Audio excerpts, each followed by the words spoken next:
Good morning, everyone. It's Daniel Chin, the author of The Manifested Millionaire. Now, it is a great weekend. It's nice out, right? So go enjoy outside. But today, I would like to ask you the question, right? Are you on top of your game or are you out of it, right? What have you been doing to really work on your craft or yourself or your business? And have you lost focus or probably momentum, right, in your goals and in your life, right? So the key question to help you to regain focus is you can always ask is what I'm doing right now the most important thing? So the key message, what I'd like to tell you, like to share with you, is successful people, they do all the things that unsuccessful people don't want to do. And I'll say it again. Successful people, they do all the things that unsuccessful people don't want to do. So as of mid-March 2020, when the pandemic was announced, we all went through a whole virus crisis, and it's been a year from that date as we're in March 2021. And what has Daniel Chin been doing for that past year? Or how has Daniel Chin, right, really navigate through the quote-unquote the new normal times? So three things. What I did was I didn't take any vacation. That's what I'll tell you for sure, right? I didn't have no time to take any vacation, and it was working much longer hours. And as I've always said, right, when hard, if times are hard, then you just work much harder. And that's what I was doing when I was short in staff, because there was some who were just disincentivized to work, didn't want to work anymore. And when you have a business operation and it's very demanding of you, right? Whether you are in the consumer product, you're selling products to your consumers and they're very demanding of you, you have to stay on top of your game, and you have to always be on top of things. So I always say, when times are hard, just work much harder.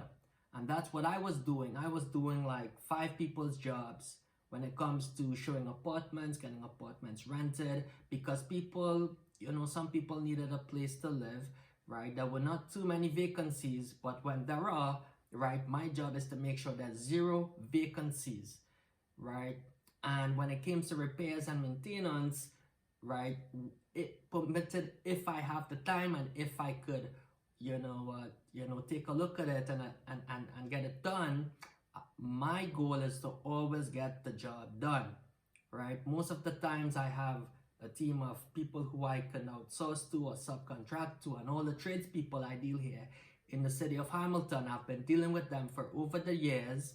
They're very loyal and they give me a great price, right? Not, much better price because they know who I am. And that is the power of the relationships in the business, dealing with all the tradespeople, because I can tell you, right, if you're in the business, it's, and you know what you're doing, you can save money. If you're not in the business, and the tradespeople, some, can take advantage of you, just putting it in a nice way, but you got some real killers here in the business, here in this jungle here in Hamilton. So when times are hard, you work much harder.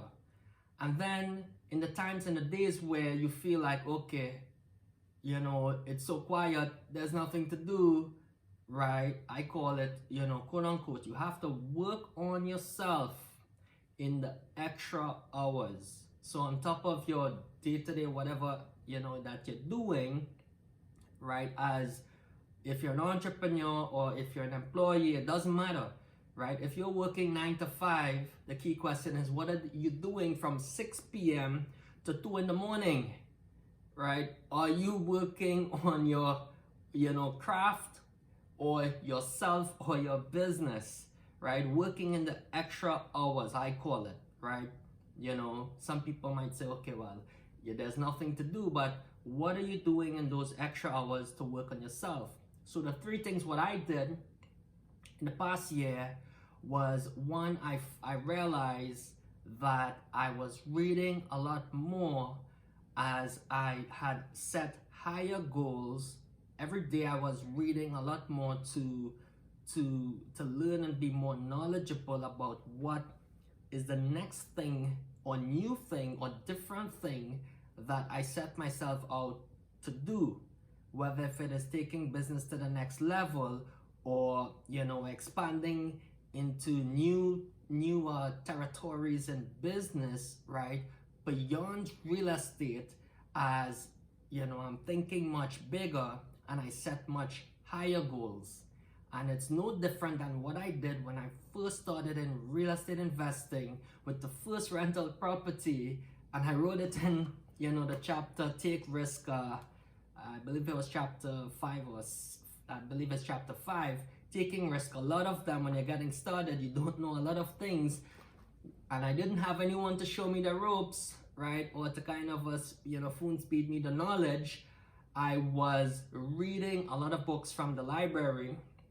And it didn't cost me a penny, but I was absolutely committed and obsessed to learning, right? Because I wanted to ensure that I didn't lose money when I started, because I didn't start with a lot of capital. So I had to ensure, right, to not to lose money. So to mitigate the risk is to learn as much about what you're investing in before you invest. So reading was one of the things I did. And the second thing what I realized is I was connecting with a lot of influential people in my network, right? And most of the times they would they called me, right? Not like every week or every day, but because we're all busy. But in there, when they have time, every month or every other month, I receive a call from, someone who is also respected in whatever they're doing in the profession. And then we would have a chat and talk about, well, how things are unfolding or evolving, right? As the whole pandemic and the crisis, situation was happening throughout the past 12 months.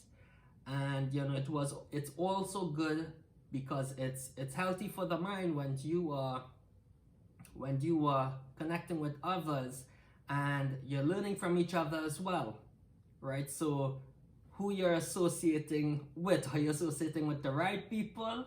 Are you flying with eagles or flying with pigeons, right? So ask yourself that question, right? And it doesn't have to be, really smart people, but once it's the right people and it's good people, positive, loving, and supportive people, well, there you go. You have, the right people in your life. It could be your family members, it could be your close friends, doesn't matter.